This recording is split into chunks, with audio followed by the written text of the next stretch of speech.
ॐ सदाशिवसमारम्भां शङ्कराचार्यमध्यमाम् अस्मदाचार्यपर्यन्तां वन्दे गुरुपरम्पराम्. ॐ. In the previous 4 sessions, we saw the Purusharthas, the human goals of life, and then we saw about the scriptures which want to help us in the fulfillment of these human goals, and then we saw the scriptural infrastructure, the Varna Ashrama scheme, which is the infrastructure presented by the scriptures for the pursuit of these fourfold human goals. Now, in the following sessions, we propose to see the course of discipline prescribed by the scriptures for accomplishing these goals.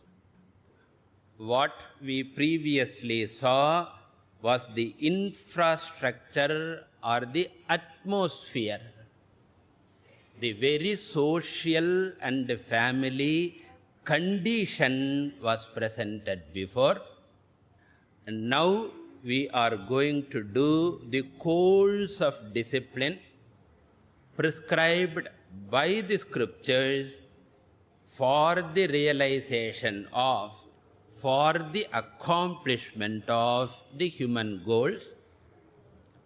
And when I say human goals, it includes all the 4 goals, both the material accomplishments as well as spiritual accomplishment, singular da.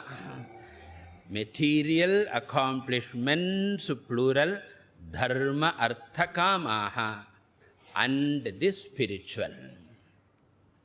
Because according to the scriptures, all the human accomplishments should culminate in spiritual accomplishment of moksha. Without moksha, the human life is incomplete. And therefore, the scriptures keep the material accomplishments as incidental goals and the spiritual accomplishment as the ultimate and primary goal of life. In fact, that alone gives the sense of fulfillment at the time of death. Minus moksha, the total sense of fulfillment cannot come. There will be wants, there will be regrets, these will be there. And therefore, keeping all the goals, and especially the spiritual goal of moksha in mind, the scriptures prescribe a course of discipline which we generally call sadhana. Sadhana means a course of discipline that we undertake to accomplish a goal. The goal is called sadhyam. To accomplish the sadhyam, the goal, we take to a course of discipline called sadhana.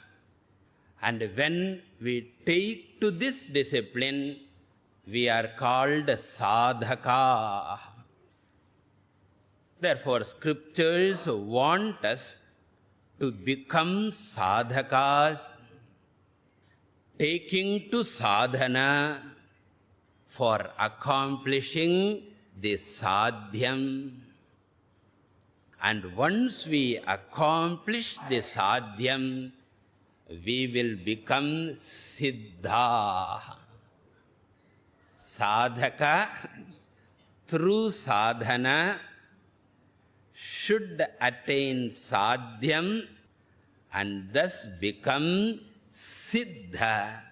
Sadhaka to siddha is the journey of life. When I say siddha, don't imagine miraculous powers and those things.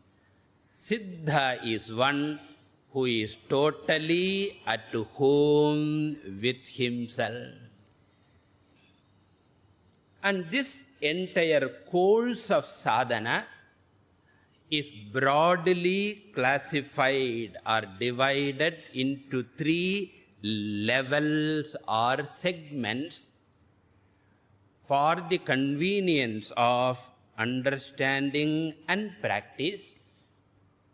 The entire course of sadhana is presented in 3 levels, each level being called a yoga. Each level being called a yoga. In fact, the very word yoga means that which connects, links the sadhaka and the sadhyam, the seeker and the sought. Yoga is derived from the root yuj, to combine, to unite. Unite what and what? The sadhaka, the seeker, and sadhyam, the goal. Yujyate sadhyena saha sadhakaha yena karanam vyutpatti saha sadhana or sadhanam. 2 wordum irukku. Sadhana nu sollalam, sadhanam also. What are these 3 levels of sadhanas or yogas? The first one is called karma yoga. The second one is called upasana yoga. And the third one is called jnana yoga. Karma plus upasanam plus jnanam.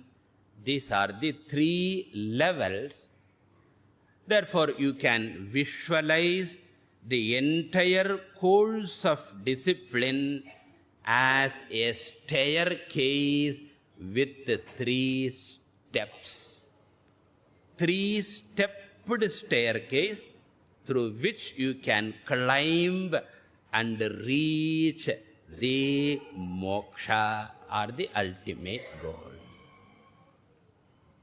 or 3-runged ladder. Now we will study each one of the yoga, because these 3 yogas are not presented as alternative methods. This should be very, very clear to a sadhaka. These 3 yogas are not presented as alternative or optional methods. Therefore, one cannot say, I will practice karma yoga, you practice upasana yoga, let others practice jnana yoga. That approach is not the scriptural approach. According to scriptures, all the 3 steps are important and compulsory and necessary for all the people. Just as when you climb the staircase, you have to step on everyone. You cannot skip one. Normalave vidarom. You cannot skip any step. You have to climb every step if you want to safely and comfortably reach the goal. And therefore, we have to necessarily know all the three yogas, and we have to necessarily resort to all the three yogas. Therefore, I propose to deal with one yoga in one talk. So first I will start with Karma Yoga. So at least next week what is there you know. In the previous cases you were kept in suspense. Enna pesa porar Swamiji adutha vaarathila enna. Now I cannot keep that. At least in the next 2 sessions you know what will be the topic. What is next to that I won't tell you. So Karma Yoga, Upasana Yoga and Jnana Yoga. Today we will deal with Karma Yoga. Karma Yoga consists of 2 words. It is a compound word consisting of 2 words. One is karma and the other is yoga. The word karma in this context refers to proper action or appropriate action is karma, and the word yoga means proper attitude or appropriate attitude. In Sanskrit, bhavana. So in simple language, Karma Yoga is nothing but proper action with proper attitude combined together makes Karma Yoga. Now we have to understand, what do you mean by proper action? All the actions possible for us are broadly classified into 3 types by the scriptures. All human actions are broadly classified into 3 types based on their spiritual influence on a human being. What kind of spiritual influence those actions have on the human being? Because as I said, the scriptures consider the spiritual personality and the spiritual goal as the most important thing which we cannot ignore, and therefore they categorize actions not based on their materialistic benefits or their materialistic influence, but actions are categorized based on their spiritual influence on you.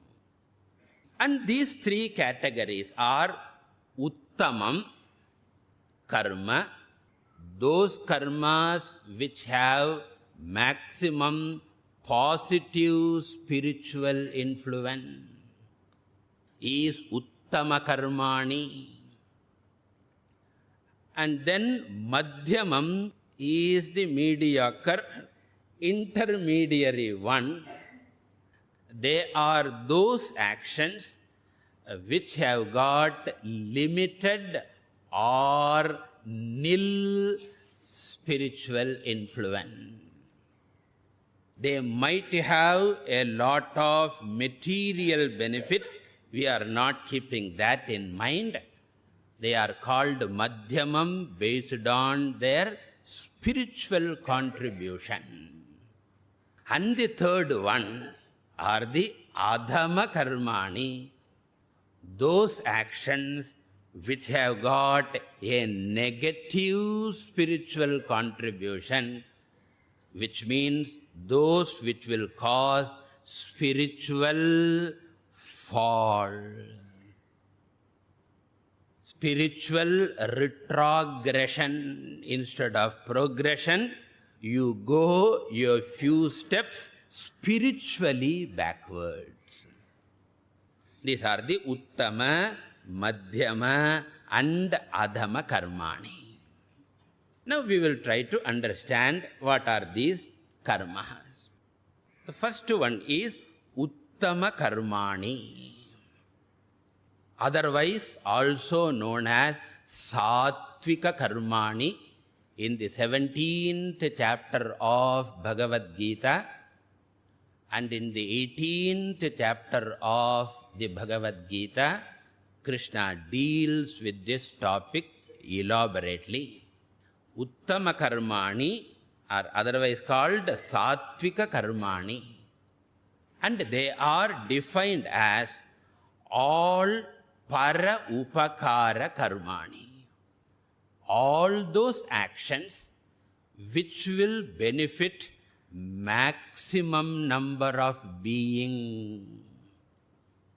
All those actions which will benefit maximum number of beings, otherwise called all the Para Upakara Karmani, in which you help or contribute to others' well-being. The Para Upakara Karmani are greatly praised in our scriptures. There is a verse which says, Shruyatam dharma sarvasvam shrutva chaiva avadharyatam paropakarah punyaya papaya parapidanam. All the punya karmas are noble karmas, are elevating karmas, are para upakara karma, helping others. Paropakaraya vahanti nadyaha, paropakaraya duhanti gavaha, paropakaraya phalanti vrikshaha, paropakararthamidam shariram. In short, Uttama karmas are those karmas in which you give more and take less. So the greater is your giving, greater is your growing. Therefore, our culture is a giving culture, Dhanam culture, Tyagam culture. Whereas a materialistic culture is grabbing culture, maximum grabbing. These paropakara karmas are otherwise called nishkama karmani also. Thus all these four words are synonymous. Uttama karmani, sattvika karmani, paropakara karmani, or nishkama karmani. They contribute to a maximum spiritual growth. Now the next question is, what are those paropakara karmani? And the scriptures help us in identifying these paropakara karmas also, and they are presented as the Pancha Mahayajnaha, the fivefold yajnas. It is very difficult to translate the word yajnaha, therefore I will use the word yajnaha. And in all these five yajnas, I am contributing to the welfare of the world. The first yajna is called Deva Yajnaha. This is the first and foremost paropakara karma. And in this Deva Yajnaha, worship and prayer of God, what am I supposed to do? I just stand in front of the Lord in the form of any Ishta Devata, and with my full and total heart utter a prayer. And what is the prayer? the noblest prayer that is known in our scriptures. Swasti prajabhyah paripalayantam nyayena margena mahim mahishaha go brahmanebhyah shubhamastu nityam. இந்த 3 வரி தெரியாட்டாலும் பரவாயில்லை. லோகாஹ சமஸ்தாஹ சுகினஹ பவந்து.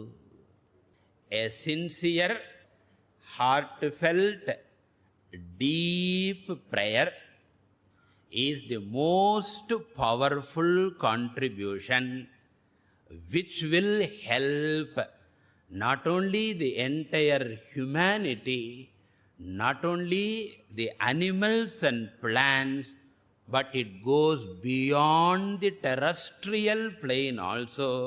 It goes to 14 lokas. Sarve bhavantu sukhinah, sarve santu niramayaha, sarve bhadrani pashyantu, ma kaschit dukkha bhag bhavet. So when I utter these prayers in front of the Lord, in any language, need not be in Sanskrit, I am doing the greatest contribution to the creation. In any other service, I can confine to only a particular geographical area. No human being or no institution can reach all the areas of the creation, but this one prayer is the most extensive prayer which will benefit the whole creation. And therefore, this is the most extensive and the least expensive paropakaram. Rendu important. This is the most extensive and the least expensive paropakaram. The expenditure is a few minutes, a few words, and the sincere most heart. And along with this prayer, if you offer something to the Lord, whatever you offer also will be distributed to the entire creation. Because God does not depend upon your old 5 rupee note or your 2-inch bananas or 1/4 camphor. God does not depend on your contribution. God has a trust called the universal trust, and God is the trustee. Whatever you offer in any puja, in any abhishekam, nothing will be wasted. Everything you offer will be taken by the Lord and will be distributed through the universal trust of God to every human being, living being, even plants and microorganisms. And therefore, the seva or service done or offered to the Lord, remember, will ultimately go to the humanity only. Nowadays, people often say, Manava Seva is Madhava Seva. It's a wonderful concept. It's declared by many social service people, and even sometimes they look down upon the religious people going to temples. They have got the holier than thou attitude. We are doing service. These people are doing useless puja. It is because they remember only one side of the equation. They know Manava Seva is Madhava Seva, but they don't understand the other side. Madhava Seva is in fact more extensive Manava Seva, because when I worship or offer, it is reaching the entire humanity. Therefore, Madhava Seva or Deva Yajna is the first, the most extensive and the least expensive Paropakaram. And this is to be done daily, because everybody needs help every day. The second one is Pitru Yajna.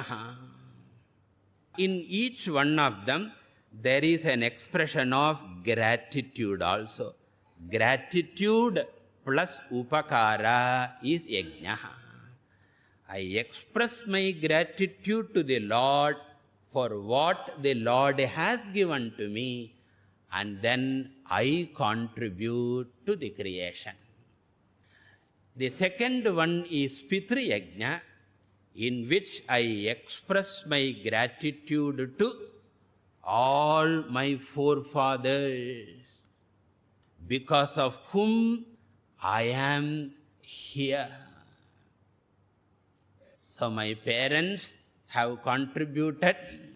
Not only they have given birth to me, but they have brought me up without knowing whether we are going to do anything in return. There is no contract. I have spent 5 lakh rupees for your education, and now you have to return nothing.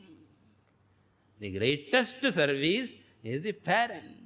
And if they are able to do that, it is because of their parent. In Pitru Yajna, I contribute to the well-being of, and I express my gratitude to all the ancestors. Then you may ask, how can you call it Paropakaram? Because you are only bothering about your ancestors. We say no. In all the Pitru Karmas, there is another contribution, important contribution. Contribution to a special fund known as Ancestors Relief Fund. There is a fund. Why such a relief fund is required? Because there are many ancestors who do not get the Shraddha, etc., either because they don't have children, or they have children who don't believe in Shraddha. And imagine the plight of all such ancestors. The scriptures understood that in Kali Yuga especially, more such non-believers will come, and the values will come down, and therefore, like the Prime Minister's Relief Fund, we have got an offering. Yesham na mata na pita na mitra jnati bandhavaha te sarve triptimayantu mayot srishtaihi kushodakai. There are orphans like ancestors who are not contributed to by anyone. Ungrateful children are there. For all such ancestors, let my offering go.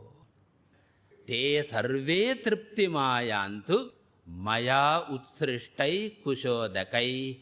Therefore, all the Pitru Yajnas, whether it is Shraddham or Tarpanam, is another great Paropakara karma, because ancestors are also a vast community. That's why when somebody dies, we use the expression join the, expression theriyumo, join the majority. So therefore, Pitru Yajna is thanksgiving plus Paropakara. Then the third Yajna is called Brahma Yajna. which is expressing my gratitude to all the rishis who have given the Vedas and the other secondary scriptures. Brahma here means Veda. Brahma Yajnaha means Veda Yajna, in which I worship both the scriptures and the authors of the scriptures, the discoverers of the scriptures, the rishis, because of whom alone I am enjoying this wonderful holistic culture. And in what way am I going to help these rishis? The rishis do not need any help for me because they are already free. They want to spread this teaching in the entire creation. What is their aim? What do they want to do? The rishis have only one intention. They have given out the wonderful scriptures. They only want the preservation and the propagation of this wonderful teaching. Whatever I do to preserve and propagate the scriptures is a very great service, because scriptures help the humanity. The scriptures help the humanity in two ways. The very sound of the scriptures help the humanity in creating peace. And that is why we value Parayanam as a great sadhana. When I chant the scriptures aloud, the very Shabda, the very Veda Ghosha. Ghosha means what? That loud chanting purifies the creation. So Shabdataha, the scriptures are useful, and therefore Parayanam becomes Brahma Yajna. The regular Parayanam is Brahma Yajna. And the second type of Yajna is teaching, of course, learning and teaching of the scriptural content. The first one is only chanting. The second one is propagating the teachings, which is called Adhyapanam. Scriptural teaching is considered to be the best form of Brahma Yajna. Adhyapanam Brahma Yajnaha Pitriyajnastu Tarpanam Homo Daivo Balirbhautaha Nriyajnyotithi Pujanam. The 5 definitions of Panchayajnas. Adhyapanam Brahma Yajna. And you should know there is a very big difference between teaching and preaching. Preaching is giving a set of stray discourses on unconnected topics. It is some form of a satsanga where somebody shares some thoughts, some advices, some stories, spending some time uttering nice words. It is certainly useful, but you should know there is a very big difference between such preaching and systematic teaching in the form of classes. In teaching, there is a development, there is connection between every topic, and all the ideas are supported through scriptures, through logic, and through experience. So, with the help of Shruti, Yukti, Anubhava support, when systematically the teaching is presented, It is totally different from preaching. Preaching is useful, all right. It can inspire people, all right. But Brahma Yajna is teaching. The difference is like, suppose I dump some bricks in your courtyard. Bricks. No doubt you have got lot of bricks, but bricks dumped will not be of any use. They have to be arranged in a systematic manner. Arranged bricks alone will form a house in which you can live. When I give some stray ideas through preaching, I am only dumping some bricks which will not be directly useful to you. You will have to rearrange it and make a total teaching. And you cannot arrange the bricks you require. Again, another person to come, a mason is required. Whereas teaching is like not only giving the ideas, but arranging the ideas in a systematically developed manner so that you have got a beautiful vision in which you will get security, peace and happiness. And therefore, Brahma Yajna is a very important one. And previously, this Brahma Yajna was there in Gurukula Sampradaya. This teaching was given. And nowadays, that one is going away.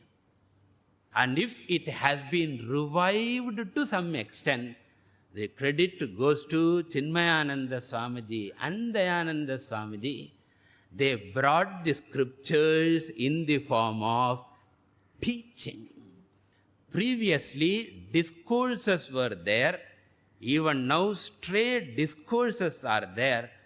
And if at all teaching was there, it was in a very, very minor scale. But in a major scale, as a movement, teaching people, taking them as students and conducting classes and requesting them to write notes and then compare notes and ask questions and clarify doubt. Almost like an university education, Brahma Yajna is a systematic teaching because this is also a science which has to be thoroughly understood by me. It is not a set of belief to be blindly followed, but it is a set of teaching which are meant for understanding. So this is called Brahma Yajna, which is also Para Upakara, because Vidyadhanam Sarvadhanat Pradhanam. You can give different forms of money, you can do different forms of charity. The best charity is Vidyadhanam, Brahma Yajna. That's why at the end of the Gita, Krishna says that whoever teaches Bhagavad Gita, I love him the most. So this is the third yajna, Brahma Yajna, learning and sharing the scriptural knowledge. The fourth yajna is Manushya Yajna. All forms of social service will come under this. Running orphanages, helping old people who do not have any help at all, building schools, building hospitals, all forms of social service, which is most prominent now. I need not explain Manushya Yajna. It is very well there. The problem now is people consider that Manushya Yajna can replace all the other four yajnas. This is the problem of the present day humanity. because of lack of proper understanding. It is like saying human being needs only carbohydrates. Adha maatram saaptirundha appadi. All are equally important. Therefore, Manushya Yajnaha or social service can never be a replacement for others. In addition to Manushya Yajna, we have to handle the others also. Therefore, the fourth one is Manushya Yajna. Then the fifth one is called Bhuta Yajna.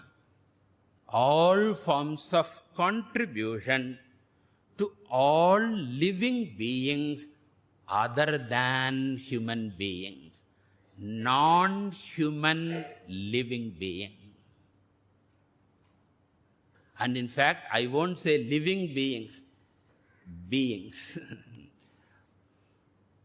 So I should remember that all the other living beings are also contributing to my happy life.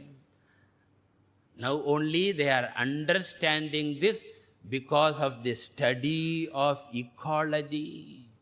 It's a very big thing, environmental study, and then working.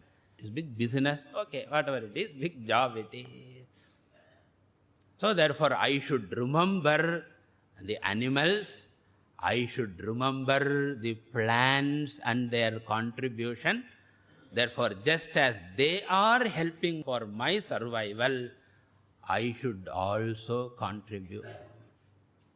Ashwatho vatavriksha chandanatarur mandara kalpadrumau jambu nimba kadamba chuta sarala vrikshaschaye kshirinaha sarve te phala samyutah pratidinam vibhrajanam rajate ramyam chaitra ratham chanandanavanam kurvantu no mangalam. Let me remember all the trees, let me grow and nourish so that they will do mangalam to the entire humanity.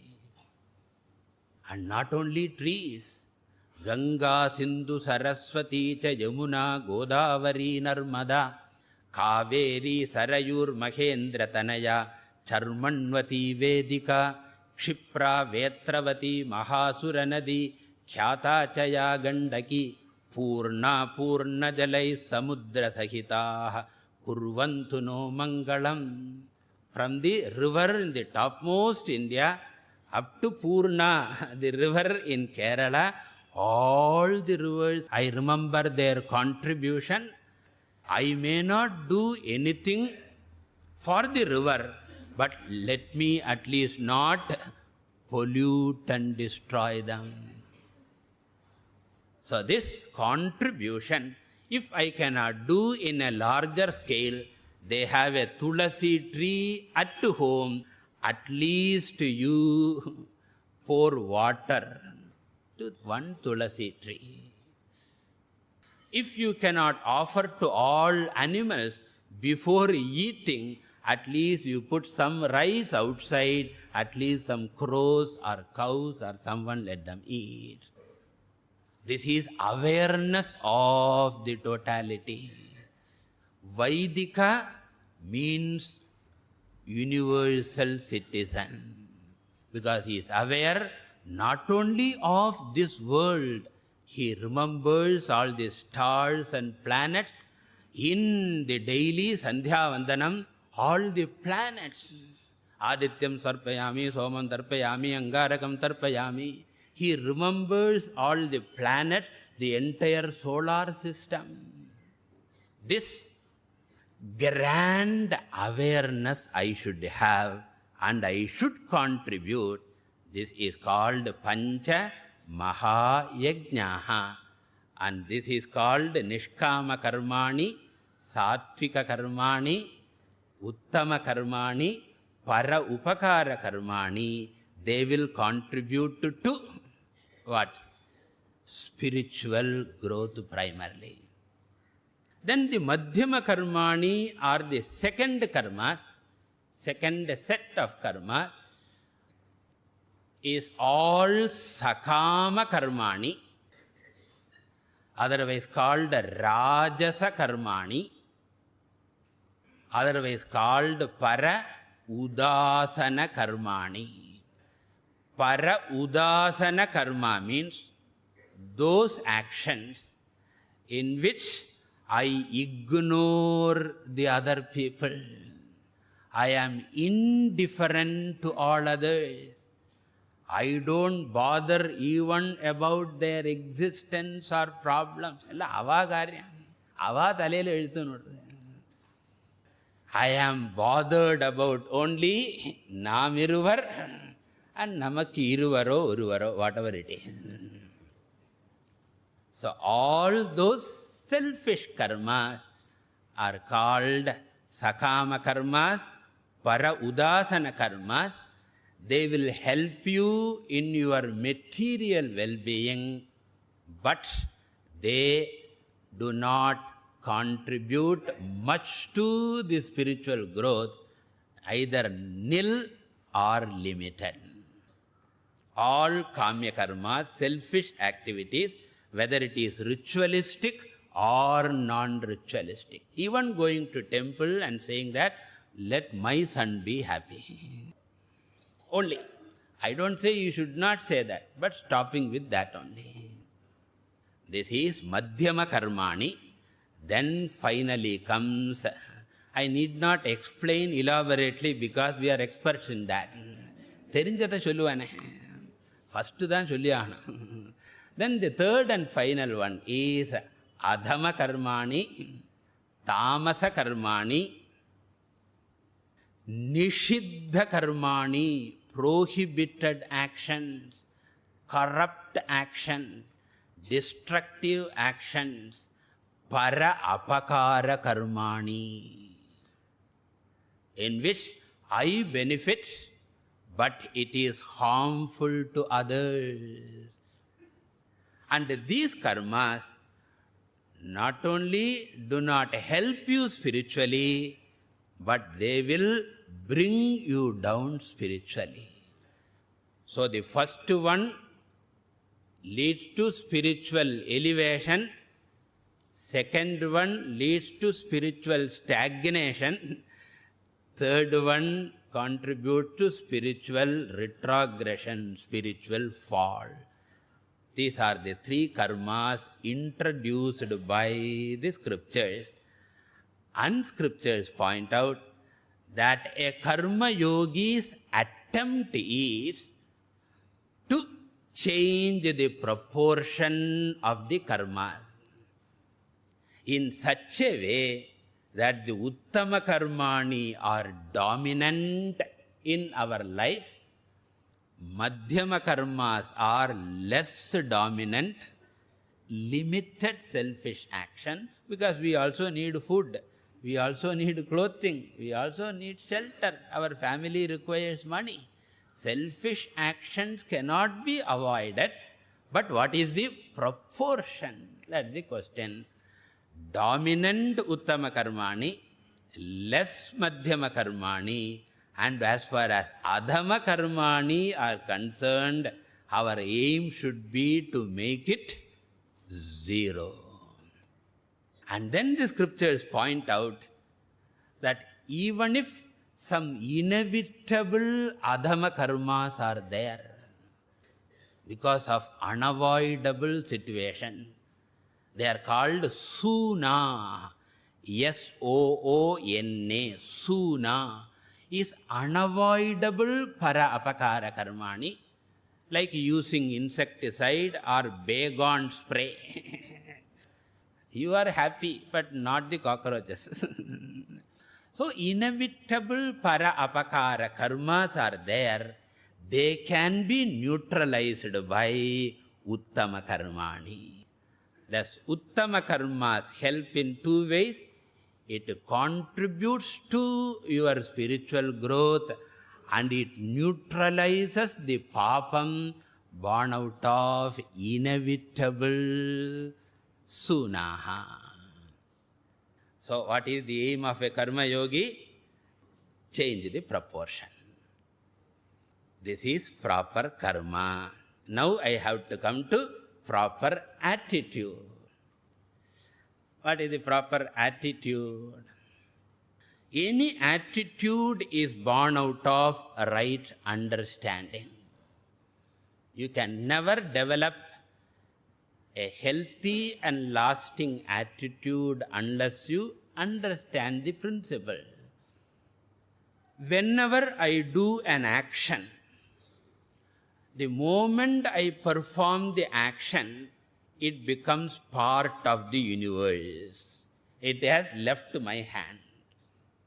And once the karma has become part of the universe, all the universal laws will act upon the karma. Because everything in the creation is acted upon by the laws of the universe. The moment I leave my hand, I drop, immediately the law of gravitation takes and this clip falls and sometimes breaks also. Similarly, the moment I do an action, the universal laws take over and process the karma, and the processed karma is called phala. Thus, every karma is processed by the universal laws, becomes phalam, and it is handed over back to me, comes back to me. Now the scriptures point out, all the universal laws are tools in the hands of the Lord to maintain the harmony of creation. All the universal laws, LAWS, okay, LOS potuturungo. All the universal laws are tools in the hands of the Lord to maintain the harmony of creation. And therefore, when I say the laws are processing your karma, it essentially means God is processing the karma through the tool of His own universal laws. Tool or instrument. God is processing your karma through the instrument of universal laws. Therefore, you should know karma is going to God for processing, and it is coming from the Lord in a processed form called phala. The moment you know this fact and you remember this fact, every karma becomes Ishvara Arpanam. For an enlightened karma yogi, every action is Ishwararpana. This is called Ishwararpana Bhavana, born out of this awareness. And when I perform the action, I have Ishwararpana Bhavana. And when I receive the processed karma in the form of phalam, I don't call it karma phalam, but I call it Ishvara Prasadaha. Because what comes from God is a prasada. Therefore sacred, therefore cannot be rejected, therefore cannot be criticized. So பிரசாதம் வரும்போது இதில் நிறைய மண் இருக்குது, கல் இருக்குது, பிரசாதம் டேஸ்டியாகவே இல்லையெல்லாம் சொல்லக்கூடாது. Prasada is sacred, never to be criticised, received with a sense of fulfillment. So thus, while acting Ishwararpana Bhavana, while receiving the result Prasada Bhavana, this is called Yogaha. And when I have these two bhavanas, I enjoy an equanimous mind. Samatvam yogaha uchyate. because I am enthusiastic in every action. There is no dullness. There is no drudgery. There is no boredom, because every action is offering to the Lord. I don't hate any action. I love everything I do because it is an offering to the Lord. I accept all experiences in life because they are Ishvara Prasada, which will lead to Samatvam. Samatva Bhavana is the result of Ishwararpana Prasada Bhavana. These two put together will lead to very, very fast spiritual growth, which we call Chitta Shuddhi. And we will see elaborately what is Chitta Shuddhi in a later context, but we can put Chitta Shuddhi in the simplest language as, I understand that all my problems in life are not caused by the world, but it is caused by my wrong handling of the world because of my ignorance. So the ignorant I handle the world wrongly, therefore I suffer. If I become the wise I know how to handle the world. World is Nandanavanam, Sampurnam Jagadeva Nandanavanam. So ignorant I is the problem, wise I is the solution.